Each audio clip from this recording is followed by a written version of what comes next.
কড়া রোদের মধ্যে একরাশ বিরক্তি নিয়ে দাঁড়িয়ে আছি। যদিও গাছের ছায়ায় দাঁড়িয়েছি, তারপরেও রোদের তীব্র তাপ এসে পড়ছে শরীরে। রাগে শরীর জ্বলছে, ইচ্ছে করছে মনিকাকে চিবিয়ে খেতে। 5 মিনিটের কথা বলে অলরেডি 15 মিনিট পার করে দিয়েছে, এখনও তার আসার নাম নেই। উফ, আর কতক্ষণ দাঁড়িয়ে থাকবো এভাবে? ওড়না দিয়ে কপালের ঘাম মুছে আঙ্গুলে ওড়না পেঁচাতে পেঁচাতে মনিকাকে বকছি। মনিকা দৌড়ে এসে আমার সামনে দাঁড়িয়ে বলল, সরি সরি জানু, একটু দেরি হয়ে গেছে। তুই খুব রাগ করেছিস আরু? আমি রাগী চোখে মনিকার দিকে তাকিয়ে বললাম, সামান্য কিছু মেডিসিন আনতে তোর এত সময় লাগে? এই অসহ্য গরমে কিভাবে দাঁড়িয়ে আছি তোর কোনো ধারণা আছে? ইচ্ছে করছে তোকে পিস পিস করে কেটে রোদে শুকাতে। মনিকা বিড়বিড় করে বলল, এই রে পাগলি খেপেছে, একে থামাতে হবে আগে। ওই পেতনি কি বিড়বিড় করছিস হুম? কই না তো কিছু না। আসলে আরু, আমি ওই মোড়ের দোকানটায় মেডিসিন পাইনি, তাই আরও এগিয়ে গিয়ে মেডিসিনগুলো আনতে হলো। সরি রে। রাখো তোর সরি, দেরি হবে ফোনে বলে দিলই তো পারতি। আমি ফোন দিয়েছি তাও ধরিসনি কেন? ফোন তো ব্যাগে সাইলেন্ট মুডে রাখা, তাই টের পাইনি। আর আমি তো ভেবেছি আমার লেট হচ্ছে দেখে তুই চলে যাবি। তুই আমাকে এখানে দাঁড়াতে বলেছিস আর আমি চলে যাব? আমার এই বেস্টুটার জন্য আমি সব করতে পারি হু, তাই বুঝি? তাহলে এত রাগ করছিলি কেন? আবার আমাকে পিস পিস করে কেটে রোদে শুকানোর প্ল্যান ও করে ফেলেছিস? মনি, তুই এখানে দাঁড়িয়ে বকবক করলে সত্যি আমি তোকে। থামো থামো, আর কিছু করতে হবে না। নিজেই এখানে দাঁড়িয়ে একের পর এক কথা বলে যাচ্ছে, আবার আমাকে বলছে। পাশের বাসার একটা আন্টি এসেছে আমাদের বাসায়। উনার কাজ শুধু কার ছেলে মেয়ে কেমন এসব খুঁজে বেড়ানো আর একজনের কথা অন্যজনের কাছে লাগানো। আমাদের বাসায় এসে আম্মুর সাথে গল্প করতে বসে গেছে। আম্মুর মুখটা দেখেই বোঝা যাচ্ছে এই মহিলার কথাগুলো আম্মুও হজম করতে পারছে না। শুধুমাত্র ভদ্রতার খাতিরে হু হ্যাঁ করে চলেছে। আমি সেদিকে কান না দিয়ে টিভি দেখায় মনোযোগ দিলাম। হঠাৎ আমার কানে ভেসে এলো মহিলাটি বলছে, অনু আপা, আপনার মেয়েটা তো খুবই ভালো দেখতেও মাশাআল্লাহ। কখনো ওকে কারো সাথে উঁচু গলায় কথা বলতে দেখিনি। মেয়ের বিয়ের বয়স তো হয়েছে, ওকে বিয়ে দিবেন না? আমার হাতে ভালো ছেলে আছে, আপনি বললে কথা বলতে পারি। আম্মু আমার দিকে তাকিয়ে মৃদু হেসে উনার দিকে তাকিয়ে বলল, আমার মেয়ে এখনই বিয়ে করবে না বলেছে, তাই আমি আর ওর বাবা এ বিষয়টা নিয়ে কথা বলতে চাচ্ছি না। সে কি আপা, বিয়ে করবে না কেন? আরিশার কি কোনো ছেলের সাথে প্রেম টেম আছে নাকি? এই যুগের মেয়ে তো প্রেম থাকতেই পারে। আমি রিমোটটা সোফার ওপর ছুঁড়ে মারলাম। এই বিয়ে কথাটা শুনে যতটা না রাগ হচ্ছে, তার থেকে বেশি রাগ হচ্ছে প্রেমের কথা শুনে। এটা কি কোনো কথা হলো? বিয়ে করতে না চাইলে ধরে নেবে প্রেম আছে? আমি উঠে ওই মহিলার সামনে গিয়ে বললাম, আন্টি আপনি গুরুজন, তাই সম্মানের সাথেই বলি, আমি বিয়ে করব কি করব না সেটা একান্তই আমার ব্যাপার, আর এ বিষয়টা দেখার জন্য আমার আব্বু আম্মু আছেন। এখনই বিয়ে করব না বলে এই নয় যে প্রেম থাকা লাগবে। আমি ভালো কি খারাপ সেটা আপনার না দেখলেও চলবে। মহিলাটি উঠে দাঁড়িয়ে রাগীভাবে বলল, কি মেয়েরে বাবা, কিভাবে মুখের ওপর কথা বলছে! এমনিতে দেখে তো ভালোই মনে হয়, এই জন্যই কারো ভালো চাইতে নেই। আমার ভালো আপনাকে চাইতে হবে না আন্টি, আপনি এখন আসতে পারেন। মহিলাটি কটমট করতে করতে বেরিয়ে গেল। আম্মু বলে উঠল, আরিশা এটা কি করলি তুই? উনি কি ভাবছে বলতো? যা করেছি ঠিক করেছি। ওই মহিলাকে তুমি একদম প্রশ্রয় দেবে না। উনি কেমন সেটা তো তুমি জানোই, তাই না? আজ আমার মন খুব খারাপ কারণ আমার বেস্ট ফ্রেন্ড মনিকা সিলেট চলে যাবে। ওর বাবা ব্যাংকে জব করে, ওখানে ট্রান্সফার হয়েছে, তাই ওদের পুরো পরিবার সেখানেই চলে যাবে। আমার খুব কান্না পাচ্ছে মনিকা চলে যাবে বলে। ক্লাস 6 থেকে আমরা একসাথে আছি, সব সময় একে অপরের পাশে থেকেছি। আর আজ থেকে আলাদা হয়ে যাব। ওর সাথে কাটানো মুহূর্তগুলোর মধ্যে সবথেকে বেশি মিস করব আমাদের খুনসুটি ঝগড়াগুলো। আমি আম্মু মনিকাদের বাসায় এসেছি। মনিকা যাওয়ার সময় আমাকে জড়িয়ে অনেক কেঁদেছে আমার, ও কান্না পাচ্ছিল কিন্তু কাঁদিনি। আমি কাঁদলে যে আমার বেস্টু মনি আরও কষ্ট পাবে, তাই সামলে রেখেছি নিজেকে। বাসায় এসে আমার রুমে চলে এলাম। জানালার ধারে দাঁড়িয়ে আছি চুপচাপ। আমার এত কষ্ট আগে কখনো হয়নি, আজ মনিকা চলে যাওয়াতে যতটা কষ্ট হচ্ছে। আমাকে এখন থেকে একা একা ভার্সিটির ক্লাস করতে হবে, যদিও অন্য ফ্রেন্ডরা আছে কিন্তু মনিকার মতো একজনও নেই। আমি এখন ক্যাম্পাসে গিয়ে কার সাথে আড্ডা দিব, কথায় কথায় কাকে বকবো ভেবেই কান্না পাচ্ছে। আদ্র রুমে বসে ল্যাপটপে কিছু করছে। আদ্রর মা রুমে এসে বলল, কি করছিস আদ্র? তেমন কিছু নয় মা। কিছু বলবে? বলছিলাম কি, তোর তো পড়াশোনা শেষ, এখন তোর বাবার অফিসে বসলেই পারিস। হ্যাঁ মা, বসবো আরও কিছুদিন পরে। এত বছর পর দেশে ফিরেছি, ভালোভাবে একটু ঘোরাফেরা করি, তারপর না হয় কাজে মনোযোগী হব। আচ্ছা। আদ্র আরও একটা কথা বলার ছিল। বলো। আমি আর তোর বাবা চাইছি তোকে বিয়ে দিতে, মেয়েও ঠিক করে রেখেছি, তুই যদি বলিস মেয়ের বাবার সাথে কথা বলবো। আর যদি তোর কোনো পছন্দ থাকে তাহলে বল, আমরা কোনো আপত্তি করব না। হ্যাঁ মা, ভাইয়ার তো পছন্দ আছে, সে তো অনেক আগে থেকেই আমি জানি। তাই না ভাইয়া? অথই রুমে এসে এগুলো বলে আদ্রর পাশে বসে পড়ল। আদ্র ওর দিকে চোখ পাকিয়ে বলল, ওই চুপ, তোকে এসব বলতে বলেছি আমি? বারে ভুল কি বলেছি? যা সত্যি সেটাই বলেছি। তোর সত্যি বলাবো আমি। আগে তোর ব্যবস্থা করতে হবে মা, অথইয়ের জন্য ছেলে দেখো তো, ওকে আগে বিদায় করব এ বাড়ি থেকে। অথই কাঁদো কাঁদো স্বরে বলল, ও মা, দেখেছ তোমার ছেলে কি বলছে, আমাকে নাকি বিদায় করবে? আমি কি এখনো বড় হয়েছি বলো? উফ, তোরা ভাই বোনে কি শুরু করলি বলতো? আদ্র, অথই যা বলেছে তা কি সত্যি? যদি তাই হয় বল, মেয়েটা কে? আদ্র নিচের দিকে তাকিয়ে বলল, মা, আমি আরুকে পছন্দ করি, ভালোবাসি ওকে। আদ্র কথাটি বলে ওর মায়ের মুখের দিকে তাকাল। ওর মাকে দেখে বোঝা যাচ্ছে না তার মতামত কি হতে পারে। অথই কিছুটা চিন্তিত স্বরে বলল, মা, তুমি চুপ করে আছো কেন? আরিশা আপুকে কি তোমার পছন্দ নয়? আপু তো খুব ভালো মেয়ে, তুমিও তো জানো। আদ্রর মা মৃদু হেসে অথইয়ের দিকে তাকিয়ে বলল, আমি কি বলেছি আরিশাকে আমার পছন্দ নয়? আমি আর তোদের বাবা আরিশার বাবার সাথেই কথা বলতে চেয়েছিলাম বিয়ের ব্যাপারে। আদ্র হেসে দিয়ে বলল, মা, সত্যি বলছো তোমরাও চাও আরুকে? চাই তো আরিশাকে এ বাড়ির বউ করে আনতে। কিন্তু তুই যে আরিশাকে ভালোবাসিস, আগে বলিসনি কেন আমাকে? বোনের সাথে সারাদিন লাগিস, কিন্তু ওকে তো ঠিকই বলেছিস। অথই বসা থেকে উঠে ওর মায়ের গলা জড়িয়ে বলল, ভাইয়া আমাকে বলেছে ওর স্বার্থে, বুঝেছ মা? ভাইয়া দেশের বাইরে থেকে তো আমার থেকেই আরিশা আপুর খোঁজ নিত। আদ্র অথইকে বলল, ওই তোকে না বলেছি আরুকে আপু নয় ভাবি বলবি? আহা, শখ কত, আগে বিয়ে করো তারপর ভাবি বলে ডাকবহু। শাওয়ার নিয়ে বের হয়ে বেডের দিকে চোখ পড়তেই আমার চোখ কপালে। এ কি আদ্র, ভাইয়া আমার রুমে কেন? সেদিনের কথা মনে পড়তেই আমি চুলের থেকে টাওয়েলটা খুলে গায়ে জড়িয়ে নিলাম। চোখ পাকিয়ে বললাম, ভাইয়া আপনি আমার রুমে কেন?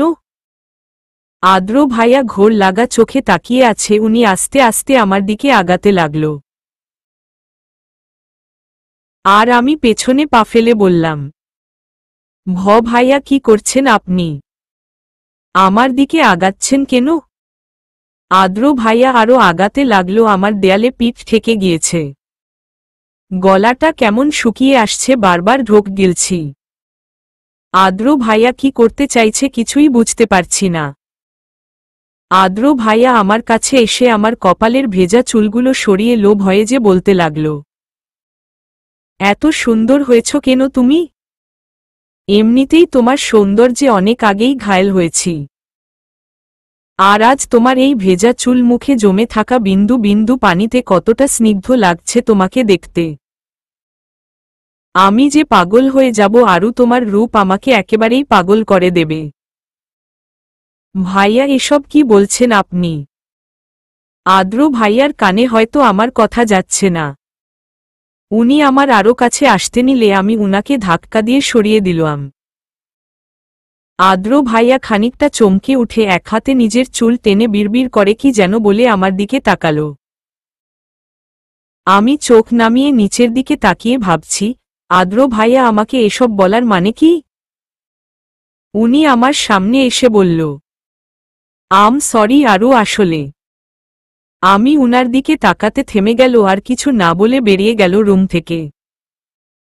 আজব তো, উনি কেন এসেছিল কিছুই তো বলল না, কিন্তু উনি ওভাবে কেন তাকিয়েছিল?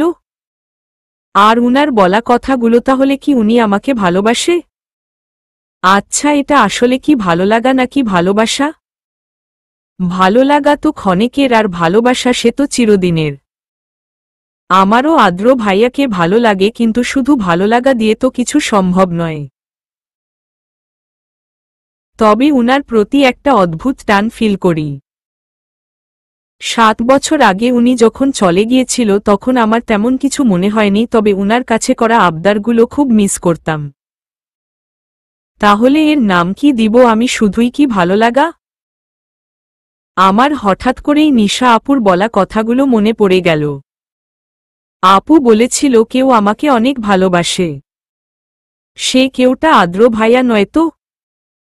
নিশা আপুর সাথে কথা বলতে হবে, আপু নিশ্চয়ই সবটা জানে। কিছুক্ষণ আগে নিশা আপুর সাথে কথা বলেছি। আপুর সাথে কথা বলে যতটা বুঝতে পারলাম তা হলো, হ্যাঁ, আদ্র ভাইয়া আমাকে ভালোবাসে। হঠাৎই আমার মনটা খুশিতে নেচে নেচে উঠছে। বুকের মাঝে ধূপধাপ আওয়াজ হচ্ছে। অবশ্য এসবের মূল কারণ কি সেটা এখনো পরিষ্কার নয় আমার কাছে। আমি তো চাই আমার জীবনসঙ্গী যে হবে তাকে হতে হবে সব দিক থেকেই পারফেক্ট। আদ্র ভাইয়া মোটামুটি সব দিক থেকেই ঠিক আছে, শুধু রাগটা একটু বেশি। ধুর, কি ভাবছি এসব আমি। ফারু, ওই হনুমানটার ভাবনায় কেন মশগুল হয়ে পড়লি? আদ্র সকালে রেডি হয়ে বাইরে বের হচ্ছে, নিচে আসতেই ওর মা বলল, আদ্র তোর বাবাকে কি বলবো আরিশার বাবার সাথে কথা বলতে? এত তাড়া কিসের মা? আমি তো মনের কথা এখনো আরুকে বলতে পারিনি, আগে বলি তারপর না হয় বলো। আচ্ছা, পরেই বলবো। শোন, আজ সন্ধ্যায় তাড়াতাড়ি বাসায় ফিরিস। আদ্র হাতের ঘড়ি ঠিক করে বলল, আমার আসতে লেট হবে মা, আসছি এখন। আদ্র চলে যেতে নিলে আদ্রর মা মৃদু হেসে বলল, সন্ধ্যার পর আরিশাদের বাসায় যাব। ঠিক আছে, তুই যখন আসতে পারবি না তাহলে আর কি বলবো। আমি তোর বাবা আর অথই গিয়ে ঘুরে আসব।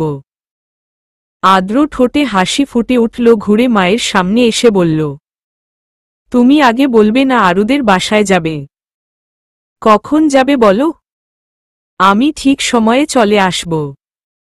আদ্রর মা হেসে দিয়ে বলল, আমার ছেলেটা যে তার আরুর প্রতি এতটা পাগল হয়েছে ভাবতে পারিনি। আমরা সন্ধ্যার পরে যাব, চলে আসিস। অথই ক্লাস শেষ করে ওর ক্লাসমেট দিয়ার সাথে ক্যান্টিনে এসে বসল। প্রচণ্ড গরমে কপালে বিন্দু বিন্দু ঘাম জমেছে। হাতের উল্টো পাশ দিয়ে ঘাম মুছে ব্যাগ থেকে ফোন বের করতে নিলে ফোনের রিংটোন বেজে উঠল। ব্যাগ থেকে ফোন বের করে দেখল ওর ফোন বাজছে না, আর ক্লাসে যাওয়ার আগে ফোনটা সাইলেন্ট মুডে রেখেছিল, রিংটোন বাজবে কি করে। অথই দিয়ার দিকে তাকিয়ে বলল, দিয়া তোর ফোন বাজছে হয়তো। আমার ফোনের রিংটোন এটা না, হয়তো আশেপাশে কারো ফোন বাজছে। একটু পরে আবারও ফোন বেজে উঠতে অথইয়ের চোখ গেল টেবিলের নিচে, শব্দটা ওখান থেকেই আসছে। দিয়া দেখ, এই টেবিলের নিচে একটা ফোন পড়ে আছে, এটাতেই কল আসছে বারবার। ফোনটা কি তুলব? না, একদম না অথই, ওতে হাত দেওয়ার দরকার নেই, যেখানে আছে ওখানেই থাক।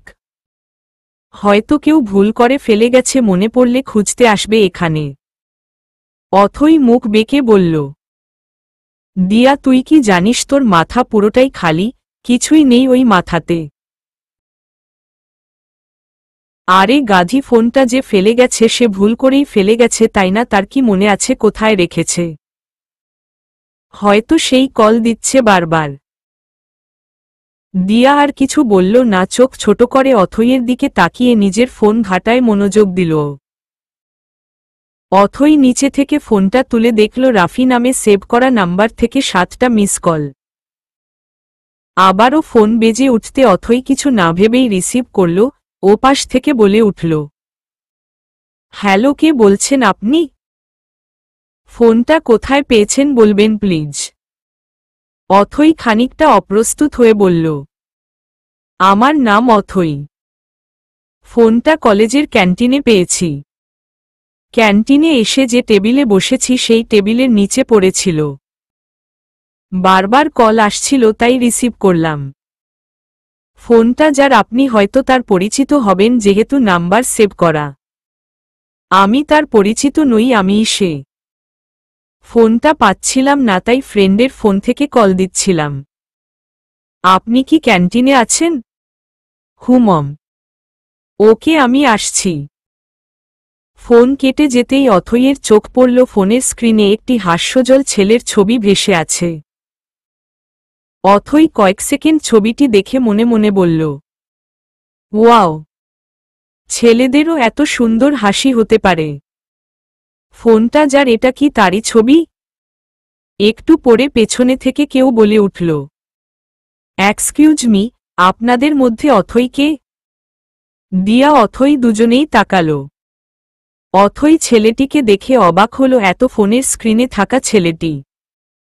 অথইয়ের মনে হচ্ছে ছেলেটি ছবির থেকেও বেশি কিউট। দিয়া অথইকে দেখিয়ে বলল, ওর নাম অথই।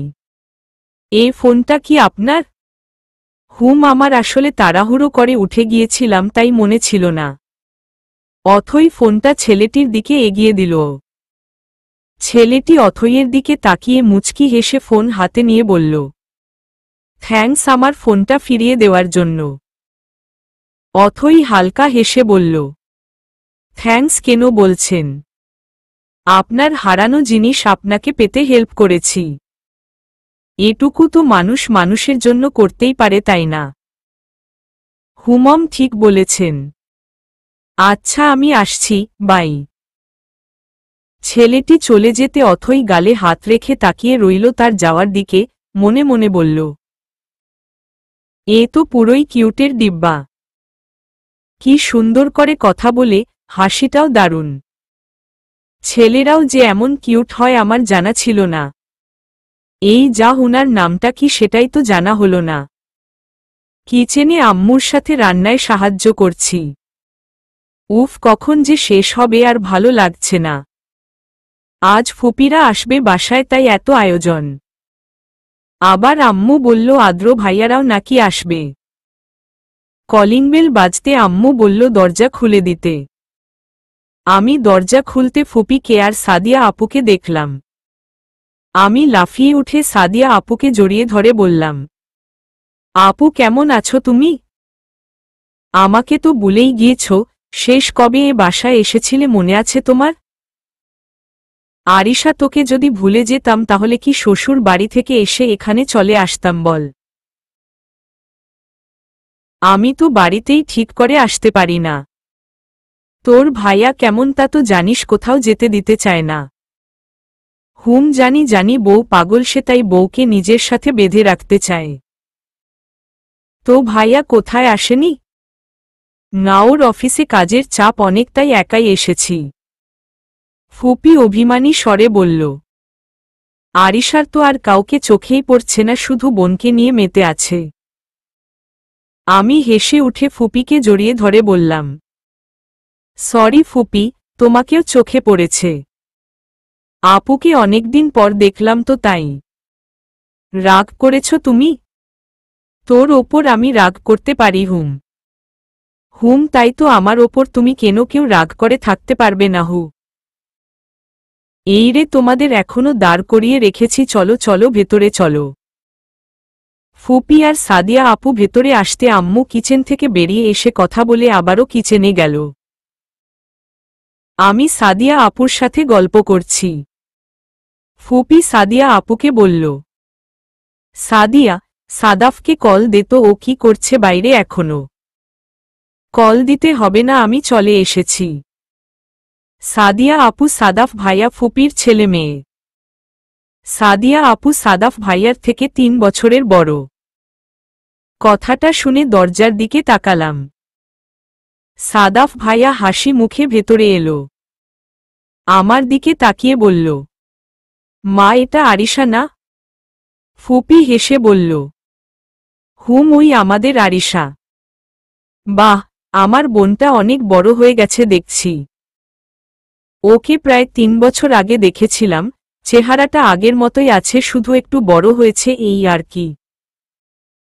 আমি একটু হেসে বললাম, ভাইয়া আপনিও আগের থেকে অনেক চেঞ্জ হয়েছেন। দাঁড়িয়ে কেন, বসুন না। সাদাফ ভাইয়া বসে বলল, আরিশা চেঞ্জ হয়েছিস ঠিক আছে, তাই বলে এত চেঞ্জ?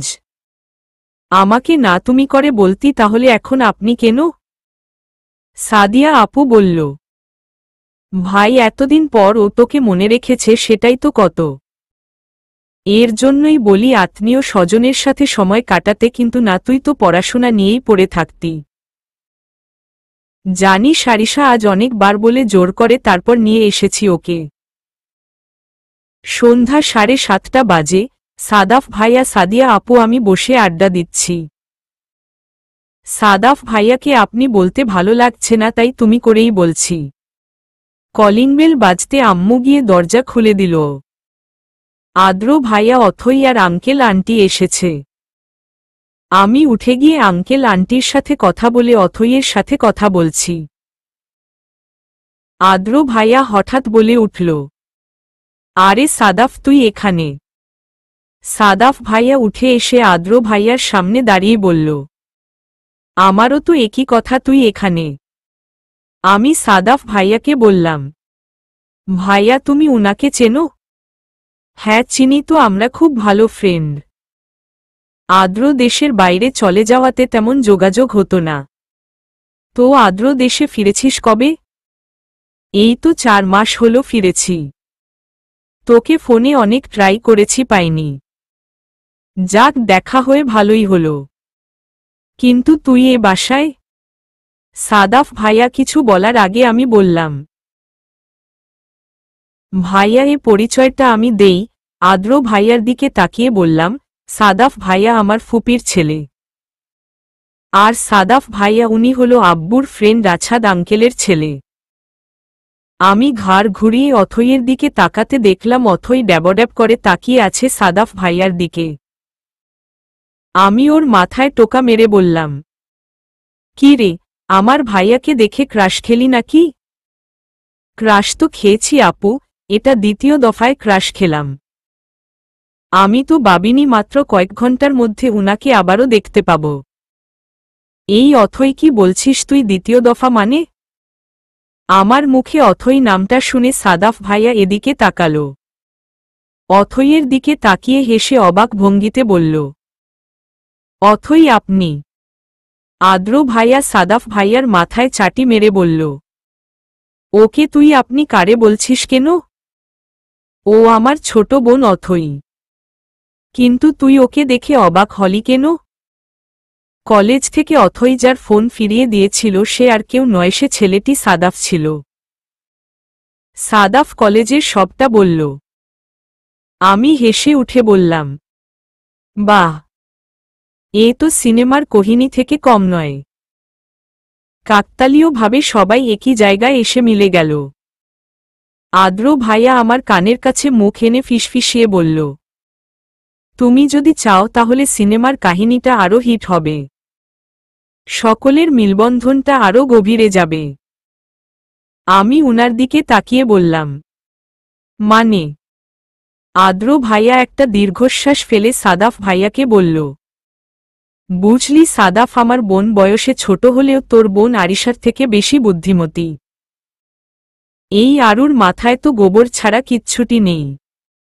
আমি রাগী চোখে তাকাতে আদ্র ভাইয়া মিষ্টি করে হাসল। ব্যাটা ফাজিল বলে কিনা আমার মাথায় গোবর ছাড়া কিছু নেই তাই না? এবার দেখবে এই আরু ধুর আরু নয়, এই আরিশা কি করে হু। দরজা ভেতর থেকে আটকে রুমের মধ্যে পাইচারি করছি। টেনশনে আমি শেষ, বাইরে যে কি হচ্ছে কিছুই বুঝতে পারছি না। আম্মু হয়তো খুব রেগে যাবে, আজ আমার কপালে যে শনি নাচছে বেশ বুঝতে পারছি। এই সবটাই হয়েছে শুধুমাত্র আদ্র ভাইয়ার জন্য। ছোট থাকতে আমি উনাকে জ্বালাতাম বলে এখন তার শোধ নিচ্ছে। কিন্তু আমি এখন কি করব, আমার ওষুধটা যে ভুল হাতে পড়ে গেছে। কিছুক্ষণ আগে আমি সবার সাথে বসে আড্ডা দিচ্ছিলাম, তখন আম্মু এসে বলল সবার জন্য চা করে আনতে। আমি কিচেনে গিয়ে সবার জন্য চা বানিয়ে ফেললাম। যখন নিয়ে বের হব তখন হঠাৎ দুষ্টু বুদ্ধি চাপল মাথায়। এটাই সুযোগ আদ্র ভাইয়াকে একটু জব্দ করার, আমার মাথায় গোবর আছে তাই না? ইচ্ছে তো করছে ওই আদ্রকে গোবরের মধ্যে নিয়ে চুবাতে। পুরোই গোবর গণেশ লাগবে দেখতে, হা হা হা। উনার কাপটা একপাশে রেখে ইচ্ছেমতো লবণ মিশিয়ে দিলাম। ড্রয়িং রুমে এসে সেন্টার টেবিলে চায়ের ট্রে রাখতেই ফুপি এক কাপ তুলে নিলেন। একে একে সবাই হাত বাড়ালো নেওয়ার জন্য। এই রে, এ তো আচ্ছা ঝামেলায় পড়লাম। সবাই তো নিজেই তুলে নিচ্ছে। আদ্র ভাইয়ার দিকে তাকিয়ে দেখলাম উনি ফোনে বিজি। আমি নিজেই বরং উনাকে স্পেশাল চায়ের কাপটা তুলে দেই। এই ভেবে যেই না কাপে হাত দিতে যাব অমনি সাদিয়ে আপু সেই কাপটা তুলে নিল। আমি জিভ কেটে মনে মনে বললাম, যা এবার কি হবে। আমি সাদিয়া আপুর দিকে তাকিয়ে মুচকি হেসে বললাম, আপু ওই কাপটা রেখে তুমি অন্য একটা নাও। কেন, এটাতে কি প্রবলেম? না মানে ওটাতে চিনি কম দেওয়া, আদ্র ভাইয়া তো চায় চিনি কম খায়, তাই ওটা উনাকে দাও। আদ্র ফোন থেকে মুখ তুলে মনে মনে বলছে, ব্যাপার কি, আরও আমার জন্য চিনি কম দিয়ে চা করে এনেছে? এত খেয়াল, নাকি এর পেছনেও অন্য কোনো কারণ আছে? সাদিয়া আপু কাপটা রাখতে নিলে আদ্র ভাইয়া সাদিয়া আপুকে বলল, আপু ওটা রাখতে হবে না, আপনি খান। আমি অন্যটা নিচ্ছি, একদিন চিনি বেশি খেলে কিছু হবে না। হায় আল্লাহ, এটা কি হলো? এই লবণ মেশানো চা সাদিয়া আপু খেলে নির্ঘাত বমি করে দেবে। ধুর, এই তো দেখছি নিজের জালে নিজেই ফেসে গেলাম।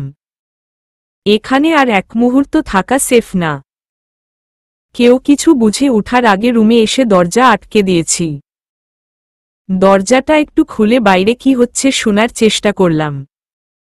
কই, কিছুই তো শুনতে পাচ্ছি না, সব তো একদম শান্ত।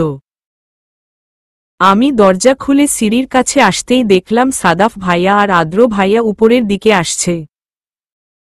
আমি দ্রুত রুমে এসে আবারও দরজা আটকে দিলাম।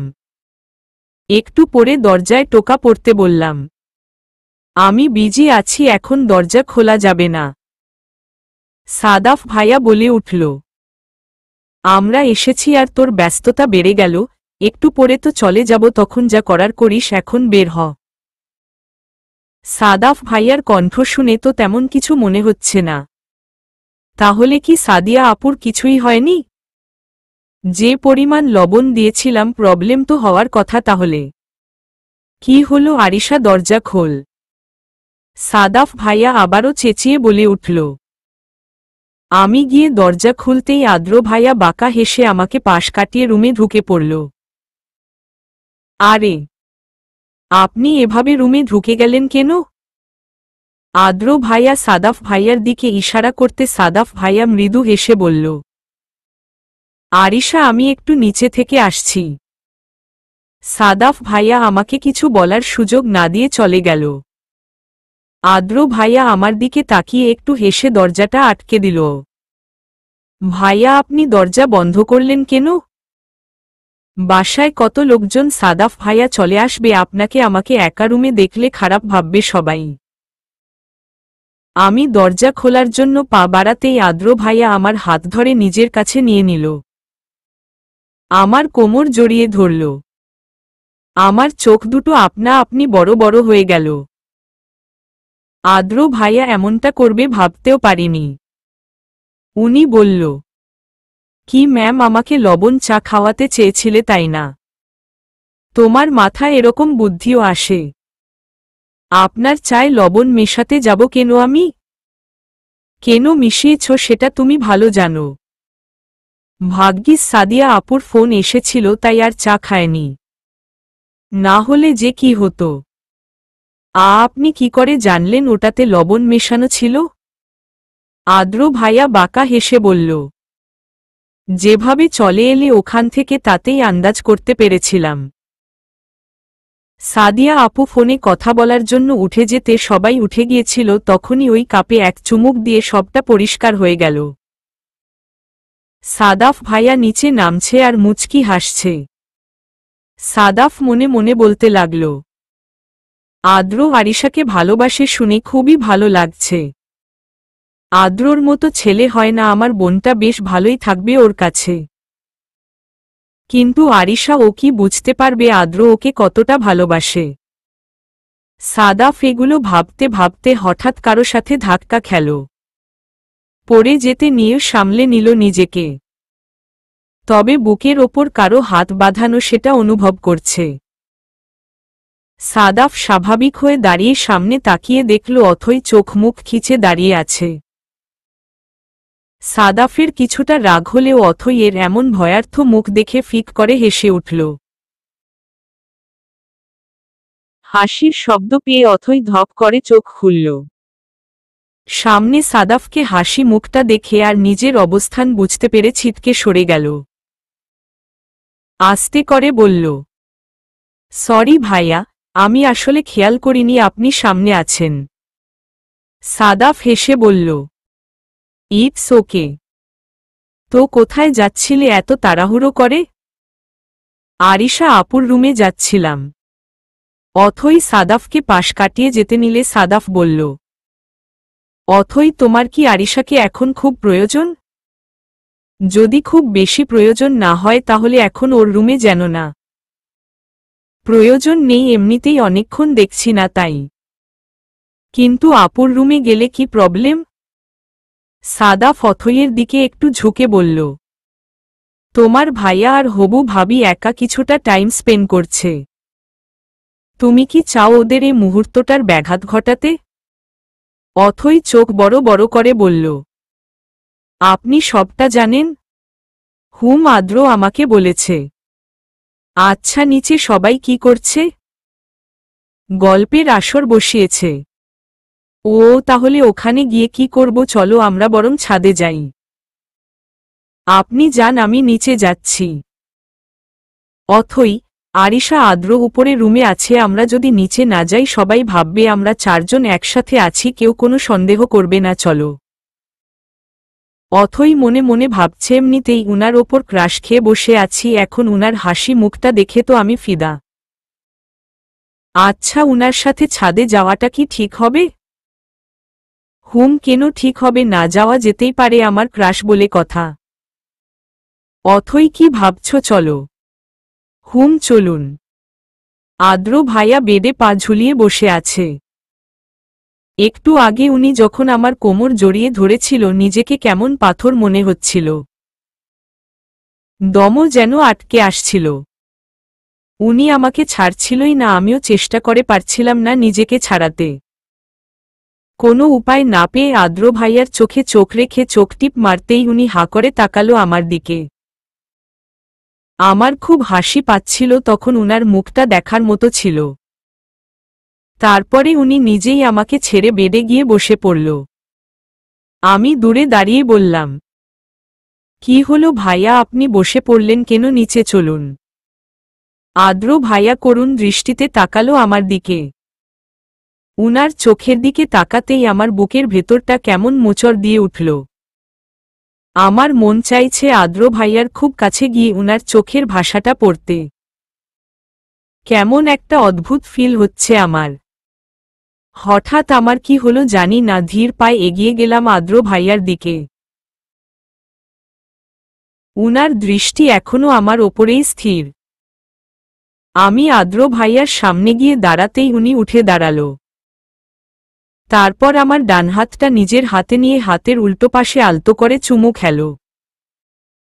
আমি কিছুটা কেঁপে উঠলাম, কিন্তু মুখে কিছু বলতে পারছি না।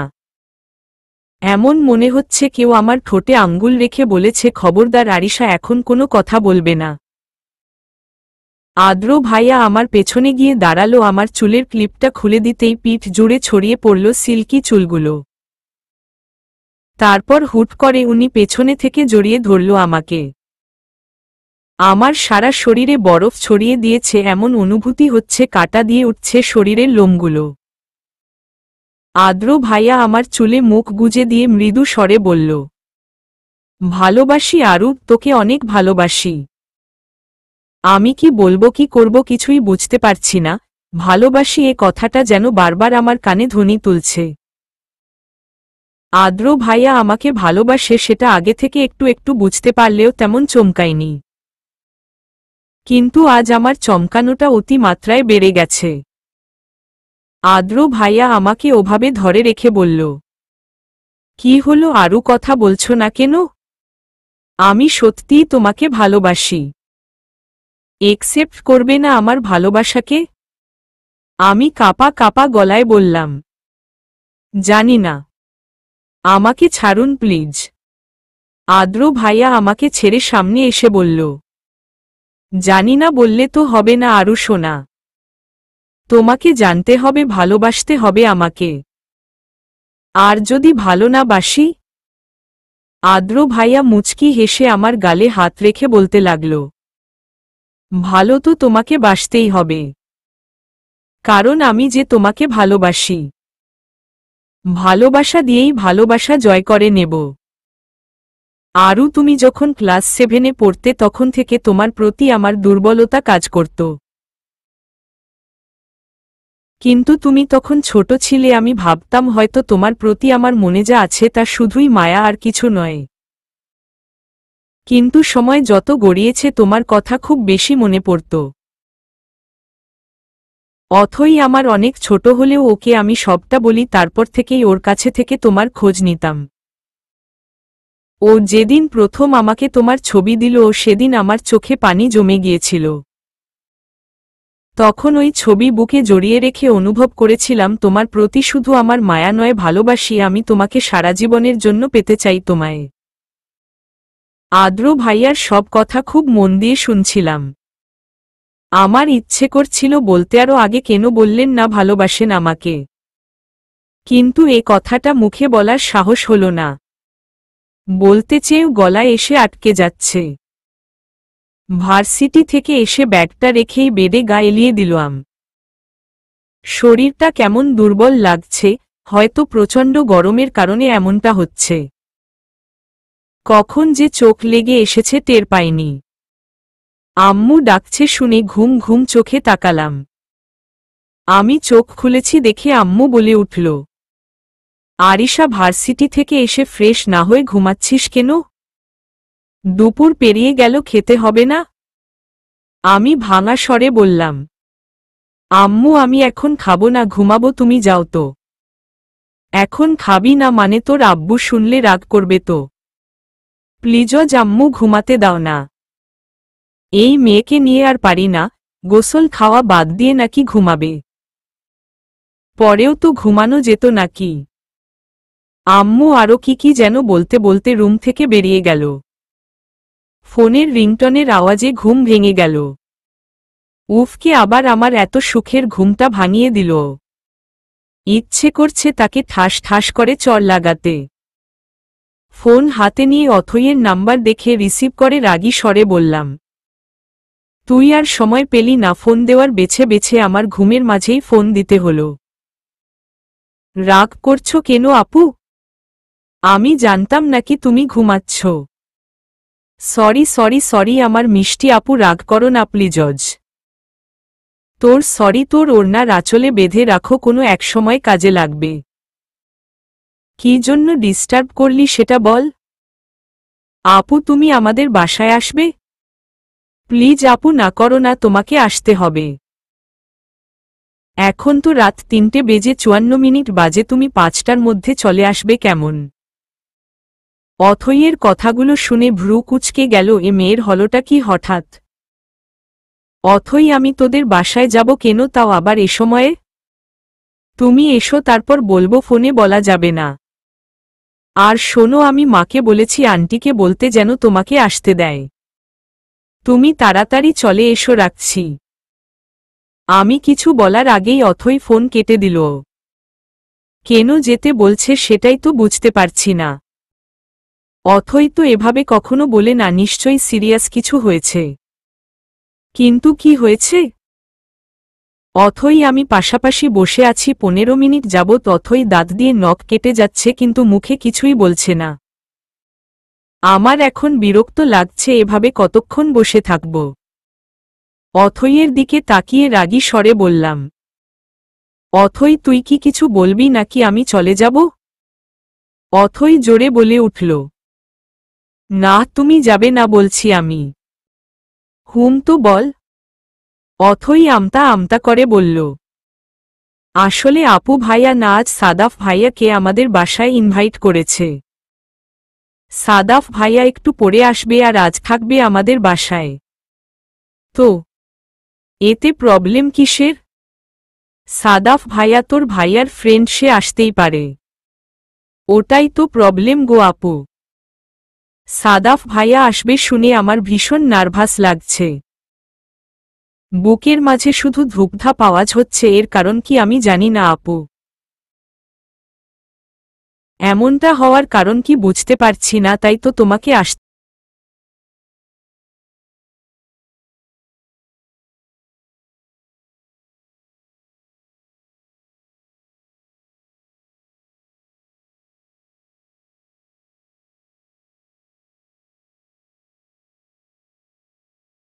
কমে আমি সন্দেহের চোখে ওর দিকে তাকিয়ে বললাম, অথই সত্যি করে বলতো কি চলছে তোর মনে?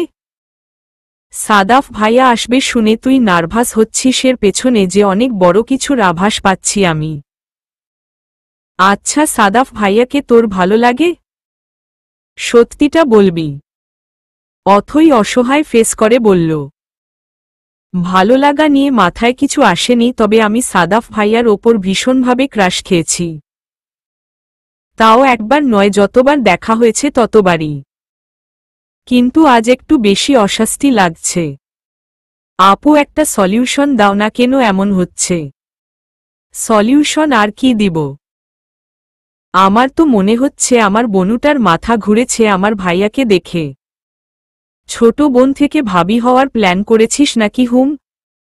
অথই লজ্জামিশ্রিত কণ্ঠে বলল, আপু কি যে বলো তুমি?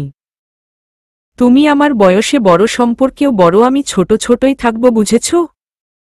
বিকেলে সাদাফ ভাইয়া এসেছে, আমাকে এখানে দেখে ভাইয়া খুব খুশি হয়েছেন। ভাইয়া আসার পর থেকে অথই আমার সাথে লেপ্টে আছে, যেন ও একটু দূরে গেলেই আমি পালিয়ে যাব। কাউকে ভালো লাগতেই পারে, তাই বলে এত ঢং দেখানোর কি আছে বুঝি না। আমি অথই একপাশের সোফায় বসে আছি, অন্য পাশে সাদাফ ভাইয়া আর আদ্র ভাইয়া বসে আছে। আদ্র ভাইয়া কথা বলছে আর আমার দিকে তাকিয়ে মিটমিট করে হাসছে।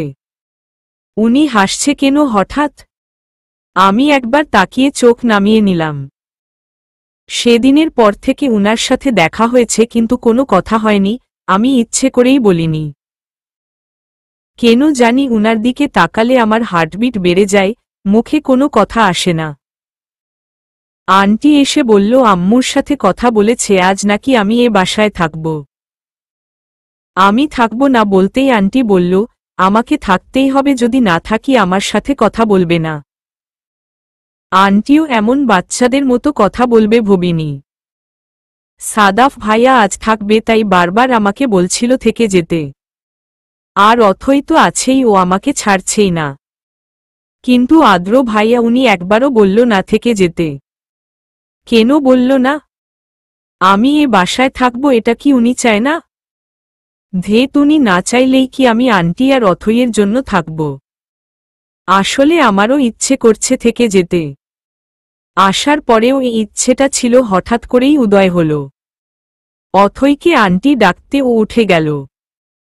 একটু পরে সাদাফ ভাইয়ার কল আসতে ভাইয়া কথা বলতে বলতে বাইরের দিকে গেল। এখানে এখন আমি আর আদ্র ভাইয়া। আর চোখে উনার দিকে তাকিয়ে দেখলাম উনি ফোন টিপছে, তবে ঠোঁটের কোনো হাসি লেগেই আছে। আনিজি লাগছিল, তাই উঠে যেতে নিলে আদ্র ভাইয়া এসে আমার পাশে বসে আমার হাত ধরে নিজের পাশে বসিয়ে দিল। আমার কানের কাছে মুখ এনে বলল, আই লাভ ইউ আরুশোনা। আমি চোখ বড় বড় করে আদ্র ভাইয়ার দিকে তাকিয়ে বললাম, কি হহ?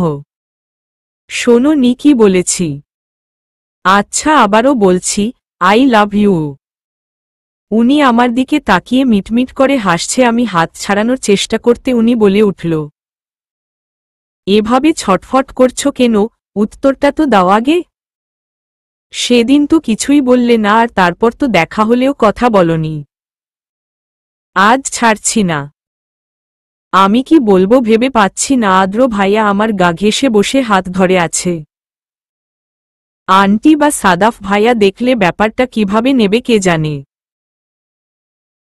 আমি মিনতির স্বরে বললাম, ভাইয়া প্লিজ হাত ছাড়ুন, কেউ দেখলে খারাপ ভাববে। আরও কে কি ভাববে সেটা নিয়ে আমার কোনো প্রবলেম নেই। আর শোনো, আমাকে ভাইয়া বলবে না, আমি তোমাকে ভালোবাসি। আই থিংক তুমিও ভালোবাসবে আমাকে। ভাইয়া বলাটা ভালো দেখাবে না তাই বলছি, আর ভাইয়া বলবে না। আমি মুখ বাঁকিয়ে বললাম, আমি ভালোবাসবো আপনাকে। এ কথা কখন বলেছি হুম? হঠাৎই আদ্র ভাইয়ার চোখ লাল হয়ে গেল। আমার হাতটা আরো জোরে চেপে ধরে বলল, আমাকে রাগিও না আরু, এর ফল কিন্তু ভালো হবে না। সমস্যা কি তোমার? হ্যাঁ কেন আমার ভালোবাসার গুরুত্ব দিচ্ছ না তুমি? আমি মাথা নিচু করে আছি, তখনই সাদাফ ভাইয়া বলে উঠল, আদ্র কি হয়েছে? আরিশা কি কিছু বলেছে? আমি ভয়ার্থ চোখে সাদাফ ভাইয়ার দিকে তাকালাম। তবে সাদাফ ভাইয়ার আমার প্রতি কোনো খেয়াল দেখলাম না। আদ্র ভাইয়া যে আমার হাত ধরে রেখেছে সেটাও কি দেখেনি ভাইয়া? আদ্র ভাইয়া বলল, এই স্টুপিডটা কিছু বুঝলে তো বলবে, ও তো মাথা খাটিয়ে কিছু বোঝার চেষ্টাই করে না। রাতে ডিনার শেষ করে আন্টির সাথে থেকে সব গুছিয়ে অথইয়ের রুমে এলাম। হঠাৎ করে কিছুক্ষণ আগে থেকে আমার খুব মাথা ব্যথা করছে, তাই শুয়ে পড়লাম। অথই ব্যালকনি থেকে এসে আমাকে শুয়ে থাকতে দেখে বলল, আপু তুমি এত তাড়াতাড়ি শুয়ে পড়লে কেন? চলো না ছাদে যাই, এ সময়ে ছাদের ঠান্ডা হাওয়াটা অনেক ভালো লাগবে। ও আপু ওঠো না। অথই তুই যা, আমার মাথা ব্যথা করছে। কি বলো, তোমার মাথা ব্যথা করছে? কখন থেকে বেশি খারাপ লাগছে নাকি? আরে না, তেমন বেশি নয়, ঘুমালে ঠিক হয়ে যাবে। আসলে সত্যিই আমার প্রচণ্ড মাথা ব্যথা করছে। অথইকে যদি বলি বেশি ব্যথা করছে তাহলে আন্টিকে গিয়ে বলবে, শুধু শুধু টেনশন করবে, তাই বললাম না। আদ্র আর সাদাফ ছাদে বসে আছে। আদ্র এখনো রেগে আছে আরুর ওপর। আরু কি ওকে একটুও বোঝে না নাকি মজা ভেবে উড়িয়ে দেয় সবটা? এসব ভেবেই আদ্রর মন খারাপ হচ্ছে। সাদাফ আদ্রকে বলল, আদ্র রাগ কেন করছিস তুই? এখনই ধৈর্য হারালে চলবে নাকি? আরিশা আজ তোর ভালোবাসাকে বুঝতে পারছে না, ঠিকই দেখবি একসময় ঠিক বুঝবে। ওকে আমি জানি, ও খুব সহজে কিছু মেনে নিতে পারে না, সেটা বুঝে হোক বা না বুঝে। কিন্তু পরে যখন মেনে নেবে তখন সেটাকেই আগলে রাখবে অতি যত্নে। তাছাড়া আমার মনে হয় তোর প্রতি ওর মনে কোনো একটা কারণে অভিমান আছে, যার জন্য ও বুঝেও বুঝতে চাইছে না। আদ্র কিছু বলবে তখনই অথই বলে উঠল, ভাইয়া তোমরা এখানে, আমি আরো নিচে খুঁজছিলাম। আদ্র ঘুরে বলল, খুঁজছিলি কেন? আরিশা আপুর মাথা ব্যথা করছে, শুয়ে আছে আমার রুমে। আমি জিজ্ঞেস করলাম বেশি ব্যথা করছে নাকি, আপু না বলল। কিন্তু আপুকে দেখে মনে হলো মাথা ব্যথাটা বেশি বার বলতে চাইছে না। মাকে বললে টেনশন করবে, তাই তোমাকে বললাম, না বললে তো পরে বকবে আমাকে। সাদাফ বলে উঠল, আরিশার হঠাৎ মাথা ব্যথা করছে কেন? ডিনারের সময় ওর মুখটা কেমন ফ্যাকাশে লাগছিল, হয়তো এজন্যই। আদ্র চল তো দেখে আসি। আদ্র বলে উঠল, সাদাফ আমি যাচ্ছি, তুই আমার রুমে যা, প্রবলেম হলে ডাকবো তোকে। আদ্র ছাদ থেকে নেমে গেল। আদ্র চলে যেতেই অথইয়ের কাঁপাকাঁপি শুরু হয়ে গেল, কারণ ছাদে এখন সাদাফ আর অথই আছে। অথই আর চোখে সাদাফের দিকে তাকিয়ে চলে যেতে নিলে সাদাফ ডাকল, অথই। অথই কিছুটা চমকে উঠল সাদাফের মুখে নিজের নাম শুনে। অথই ঘাড় ঘুরিয়ে নিচে তাকিয়ে বলল, কিছু বলবেন?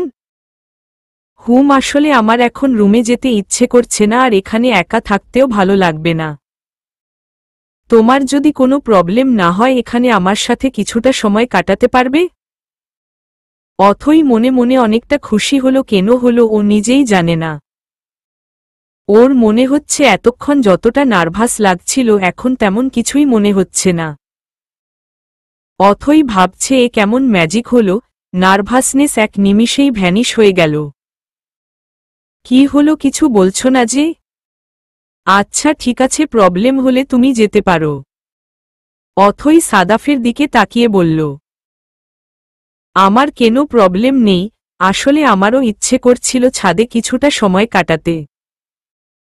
সাদাফ মুচকি হেসে বলল, চলো ওই পাশে যাই, এখানে গাছের ছায়া, ওই দিকটা বেশি খোলামেলা, ওখানে ভালো লাগবে। কপালে কারো হাতের স্পর্শ পেয়ে চোখ মেলে তাকালাম। আদ্র ভাইয়া আমার দিকে ঝুঁকে আছে দেখে আস্তে করে বললাম, আপনি এভাবে ঝুঁকে আছেন কেন? আদ্র ভাইয়া কোনো উত্তর না দিয়ে আমার হাত ধরে উঠে বসার জন্য ইশারা করল। এমনিতে মাথা তুলতে পারছি না, কি করে উঠব উনাকে তো বলতেও পারছি না। আদ্র ভাইয়া একটু তাকিয়ে থেকে আমার মাথাটা একটু উঁচু করে একটা ওষুধ মুখের সামনে ধরে বলল, ওষুধটা খেয়ে নাও, মাথা ব্যথা কমে যাবে। আমি কিছু না বলে ওষুধটা মুখে নিতে উনি পানি এগিয়ে দিল। খাওয়ার পর আমার মাথাটা বালিশে রেখে বলল, ঘুমানোর চেষ্টা করো এখন, আমি মাথা টিপে দিচ্ছি। আমি অবাক চোখে তাকালাম উনার দিকে, তবে বেশিক্ষণ তাকিয়ে থাকতে পারলাম না, মাথা ব্যথার জন্য চোখ খুলে রাখতে পারছি না। আচ্ছা আদ্র ভাইয়া কি করে জানলো আমার মাথা ব্যথা করছে? নিশ্চয়ই অথই বলেছে, উনাকে বলার কি ছিল? হ্যাঁ। সকালে অথইয়ের ডাকে ঘুম ভাঙল। চোখ মেলে তাকাতেই অথই বলল, আপু এখন কেমন লাগছে, মাথা ব্যথা কি আছে এখনো? আমি উঠে বসে বললাম, আমি একদম ঠিক আছি। অথই মুচকি হেসে বলল, ঠিক তো হতেই হবে, সামান্য মাথা ব্যথায় এত সেবা যত্ন পেলে। এর থেকে বেশি অসুস্থ হলে কি যে করত? মানে একটাই, সেটা হলো তোমার প্রতি ভাইয়ার ভালোবাসা। অথই আর কিছু না বলে রুম থেকে বেরিয়ে গেল। হঠাৎই আমার কাল রাতের কথা মনে পড়ল, আদ্র ভাইয়া এসে আমাকে ওষুধ খাইয়ে মাথা টিপে দিয়েছিল। অথই কি সে কথাই বলল? ব্রেকফাস্ট টেবিলে আদ্র ভাইয়া আমার দিকে তাকিয়েছে, তবে কোনো কথা বলেনি, মুখটা কেমন ভার করে রেখেছে। আমি আর চোখে উনার দিকে তাকিয়ে তেমন কিছুই বুঝতে পারলাম না। আচ্ছা উনি কি রেগে আছে আমার ওপর? ধুর, রাগ করলে আমার কি তাতে, আমার এত ভেবে কাজ নেই। সাদাফ ভাইয়া খেতে খেতে বলল, আরিশা আমি একটু পরেই বের হব, তুই কি পরে যাবি না আমার সাথেই বের হবি? ভাইয়া তুমি যাবে তাহলে আমি পরে বের হব কেন? আমিও যাব তোমার সাথে। আম্মু একটু আগে ফোন দিয়ে বলল তাড়াতাড়ি বাসায় যেতে। আন্টি বলল, আরিশা এখনই কেন যাবি? আজ তো ভার্সিটি অফ, বিকেলে আদ্র তোকে পৌঁছে দিয়ে আসবে। না আন্টি, আমাকে যেতে হবে। আম্মু হয়তো কোথাও যাবে, আমাকে বলল তাড়াতাড়ি বাসায় যেতে। সাদাফ ভাইয়া তো ওখান দিয়ে যাবে, তাই ভাইয়ার সাথেই চলে যাই। অথইয়ের রুমে এসে বোরকা হিজাব পরে রেডি হয়ে নিলাম। অথই এসে বলল, আপু ভাইয়া তোমাকে সত্যি অনেক ভালোবাসে, ভাইয়াকে আর ফিরিয়ে দিও না। আমি একটু হাসার চেষ্টা করে বললাম, অথই জানিস তো কখনো কখনো নিজের মনের অনুভূতিগুলোকে বেশি গুরুত্ব দিতে হয়, আমার ক্ষেত্রেও সেটাই হয়েছে। আমার সময়ের প্রয়োজন, আমি কোনো ডিসিশন খুব তাড়াতাড়ি নিতে পারি না। আর একটা কথা, আদ্র ভাইয়া হয়তো আমার ওপর রেগে আছে, হুম থাকতেই পারে, কিন্তু তাতে আমার কিছুই করার নেই। আর শোন, উনাকে বলে দিস 8 বছর আগে উনি যখন দেশের বাইরে গিয়ে আমার সাথে কোনো যোগাযোগ রাখেনি তখন আমারও রাগ হয়েছিল। ভেবেছিলাম আমিও উনার সাথে আর কখনো কথা বলবো না, কিন্তু না, তা পারিনি, কারণ আমার কাছে রাগ অতি তুচ্ছ মনে হয়, রাগটা পুষে রাখতে পারি না আমি। হয়তো বা এটা রাগ নয়, অভিমান, তাই এখনো মনে গেঁথে রয়েছে। আদ্র অথইয়ের রুমে আসছিল, আরুর কথা কানে যেতেই দরজায় দাঁড়িয়েছিল। আরু অথইকে যা যা বলেছে সবটাই আদ্র শুনেছে। আন্টি অঙ্কেল অথইয়ের বলে সাদাফ ভাইয়ার সাথে বেরিয়ে পড়লাম। বের হওয়ার সময় আদ্র ভাইয়াকে একবারও দেখিনি। আমি যে চলে যাব সেটা তো উনি জানে, তাহলে কেন সামনে এলো না? আমাকে কি একটু দেখতে মন চাইল না উনার? এই বুঝি উনার ভালোবাসা আমার প্রতি। আম্মু খালামণির বাসায় গিয়েছে, রাত হয়ে গেছে, এখনো আসেনি আব্বু অফিসে। একা একা ভালো লাগছিল না, মনিকার সাথে কথা বলে সময় কাটাচ্ছি। হঠাৎ করে বিদ্যুৎ চলে গেল, একদিকে প্রচণ্ড গরম, তারপর অন্ধকার, অসহ্য লাগছে। কিছুক্ষণ পর বিদ্যুৎ এলো, তবে আমি গরমে ঘেমে নিয়ে একাকার। ইচ্ছে করছে শাওয়ার নিতে। শাওয়ার নেওয়াই যায়, আম্মু তো বাসায় নেই, তাই বকা খেতেও হবে না। ওয়াশরুমে গিয়ে শাওয়ার ছেড়ে প্রায় 15 মিনিট ভিজলাম, যাক বাবা, শরীরটা ঠান্ডা লাগছে। ড্রেস চেঞ্জ করব, তখন দেখলাম আমি ড্রেস না নিয়েই ওয়াশরুমে ঢুকে গেছি। শরীরে টাওয়েল পেঁচিয়ে দরজা খুলে বেডের দিকে তাকাতেই আমার চোখ দুটো রসগোল্লার মতো বড় হয়ে গেল। আমি 1 সেকেন্ডও দেরি না করে আবারও ওয়াশরুমে ঢুকে ঠাস করে দরজা আটকে দিলাম। আমার হাত পা রীতিমতো কাঁপছে। আমি দরজা খুলে বেডের দিকে তাকিয়ে দেখলাম আদ্র ভাইয়া বেডে বসে ফোন টিপছে। দরজা খোলার আওয়াজ পেয়ে উনি মাথা তুলে হাঁ করে তাকিয়েছিল আমার দিকে। আর তখনই আমি ওয়াশরুমে ঢুকে যাই। কিন্তু উনি এই রাতে আমার রুমে কেন? আর এলোই বা কী করে? নিচে মেইন দরজা তো ভেতর থেকে বন্ধ করা। তাহলে ধেত, এসব পরেও ভাবা যাবে। আমি এখন কি করে উনার সামনে যাব? ঈশ্বর, শুনি আমাকে এই অবস্থায় দেখল। লজ্জায় তো মরে যেতে ইচ্ছে করছে। আদ্র ভাইয়া দরজায় নক করে বলল, আরু আর কতক্ষণ ওয়াশরুমে থাকবে? বের হও। আমি এখন কি করব? বের হব কি করে? ড্রেস তো নেই। এই টাওয়েল পরে উনার সামনে যাব? No, impossible. আরু বের হতে বলেছি না তোমাকে, বের হও বলছি। আমি দরজাটা একটু খুলে মুখ বের করে বললাম, আমি ড্রেস আনিনি, একটু হেল্প করবেন প্লিজ। আদ্র ভাইয়া আমার মুখের দিকে তাকিয়ে বাঁকা হেসে বলল, ড্রেস নাওনি তাতে কি? যেভাবে আছো ওভাবেই বের হও। আমিই তো তাই না? একটু আগে তোমাকে যা লাগছিল না, ঈশ্বর, আমি তো চোখ ফেরাতেই পারছিলাম না। ভাইয়া, আমি তো জানতাম আপনি ভালো ছেলে, কিন্তু এখন তো মনে হচ্ছে আপনি একটা লুচু। একে তো রাতে একটা মেয়ের বেডরুমে এসে বসে আছেন, আবার কি সব বলছেন? আদ্র ভাইয়া হেসে উঠে বলল, অন্য কোনো মেয়ের রুমে তো যাইনি, আমার হবু বউয়ের রুমে এসেছি। আর তাকে এমন রূপে দেখলে একটু আধটু মাথা ঘুরবেই, তাই বলে লুচু বলবে আমাকে? হুবো বউ। শুনুন, এত বকবক না করে হেল্প করবেন নাকি বলুন? বলো আরুষোনা, কি হেল্প করতে পারি? আলমারি থেকে আমাকে একটা ড্রেস এনে দিন। আদ্র ভাইয়া ড্রেস এনে দিল। আমি চেঞ্জ করে বের হয়ে উনার সামনে দাঁড়িয়ে জিজ্ঞেস করলাম, আপনি আমার রুমে কিভাবে এলেন আর কেন এসেছেন? কিভাবে এলাম? ওই তো ব্যালকনির পাশে একটা মই রেখে উঠে এলাম। আর এসেছি আমার আরু সোনাকে দেখতে। তবে এসে তাকে যে এভাবে দেখতে পাবো ভাবিনি। আচ্ছা, তুমি এই রাতে শাওয়ার নিলে কেন হুম? ইচ্ছে হয়েছে তাই। আপনি এখন যান, আম্মু আব্বু যে কোনো সময় চলে আসবে। আদ্র ভাইয়া আমার কোমর জড়িয়ে কাছে টেনে নিল, আমার চুলে প্যাঁচানো টাওয়েলটা খুলে দিতে ভেজা চুলগুলো ছড়িয়ে পড়ল পিঠে। উনি হঠাৎ এভাবে কাছে টেনে নেওয়ায় অস্বস্তি লাগছে। হাত দিয়ে উনাকে সরানোর চেষ্টা করে বললাম, ভাইয়া কি করছেন? ছাড়ুন আমাকে।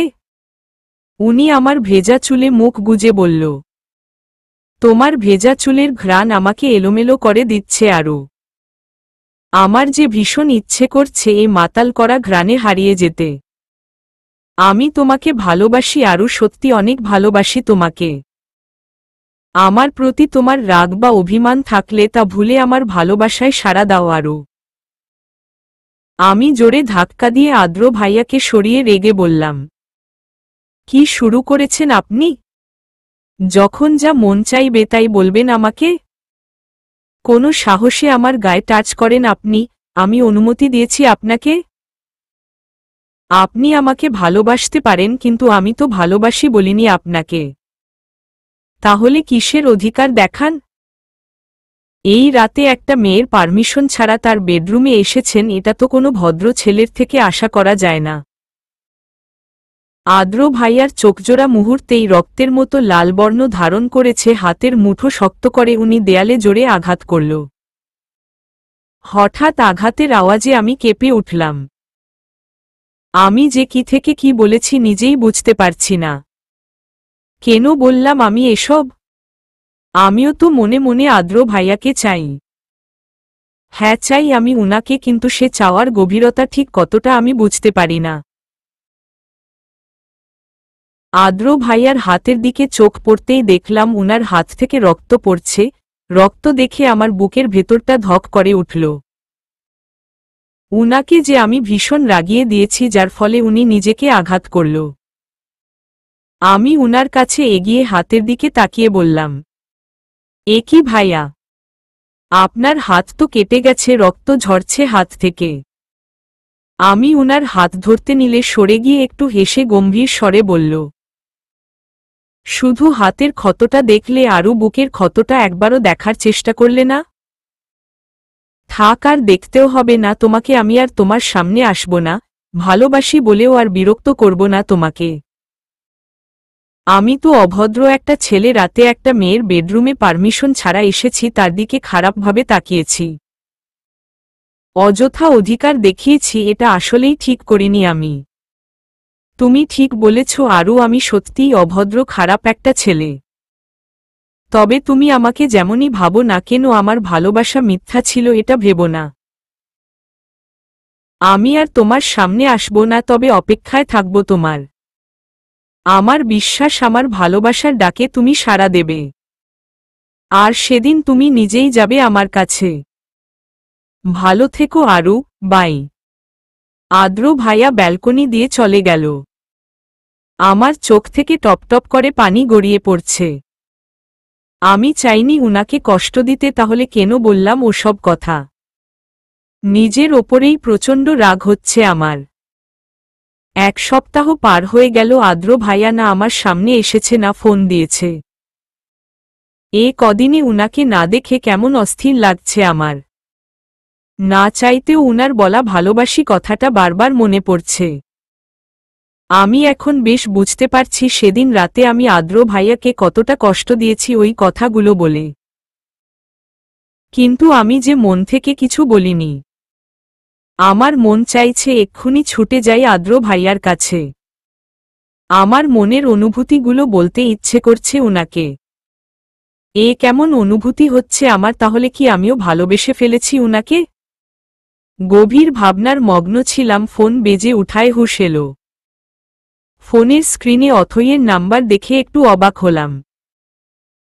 অবাক হওয়ার কারণটা হলো এই এক সপ্তাহ অথই ও কথা বলেনি আমার সাথে, আমি কল দিল কেটে দিত। ফোন রিসিভ করতে অথই বলে উঠল, আপু আজ 2 দিন হলো ভাইয়ার অনেক জ্বর। মা আমি জোর করেও ভাইয়াকে ওষুধ খাওয়াতে পারিনি, বাবার কথাও শুনছে না। আমার মনে হয় তুমি পারবে ভাইয়াকে বলে ওষুধ খাওয়াতে। তুমি কি একবার আসবে আপু? আমার ভাইয়াকে একটু সুস্থ করতে সাহায্য করো। এই এক সপ্তাহে ভাইয়া নিজের রুম থেকে বের হয়নি, ঠিক করে খাওয়া দাওয়া করেনি, এর কারণ নিশ্চয়ই তোমার অজানা নয়। প্লিজ আপু এসো। আমার চোখে পানি জমে গিয়েছে। আদ্র ভাইয়া অসুস্থ আর তার কারণ একমাত্র আমি। আমি যাব, আদ্র ভাইয়াকে সুস্থ হতেই হবে, না হলে যে আমি নিজেকে ক্ষমা করতে পারব না। অথইকে বললাম, অথই আমি আসছি। আদ্র ভাইয়ার পাশে বসে উনার মুখের দিকে তাকিয়ে আছি। এ কদিনে মুখটা শুকিয়ে গেছে উনার, চোখের নিচে কালো হয়ে গেছে। এর কারণ শুধুই আমি। অথই বলল, দেখেছ কি অবস্থা হয়েছে ভাইয়ার, ঠিক করে খাওয়া দাওয়া করে না, জ্বর এসেছে, ওষুধও খাচ্ছে না। ভাইয়াকে এভাবে দেখে খুব খারাপ লাগছে আপু। ভাইয়া তোমার কথা শুনবে, তুমি বলে ওষুধগুলো খাইয়ে দাও। অথই খাবার আর ওষুধ এনে আমাকে বলল আদ্র ভাইয়াকে খাওয়াতে, তারপর বেরিয়ে গেল। আমি আদ্র ভাইয়ার মাথায় হাত বুলিয়ে ডাকলাম। কয়েকবার ডাকার পরে উনি চোখ মেলে তাকালো, আমার মুখের দিকে তাকিয়ে আস্তে করে বলল, আরু তুমি এসেছ।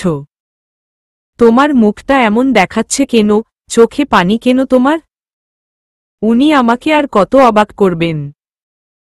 নিজের এই অবস্থা সেদিকে খেয়াল নেই, অথচ আমার মুখ কেমন দেখাচ্ছে, চোখে পানি কেন এসব বলছে। অদ্ভুত মানুষ একটা।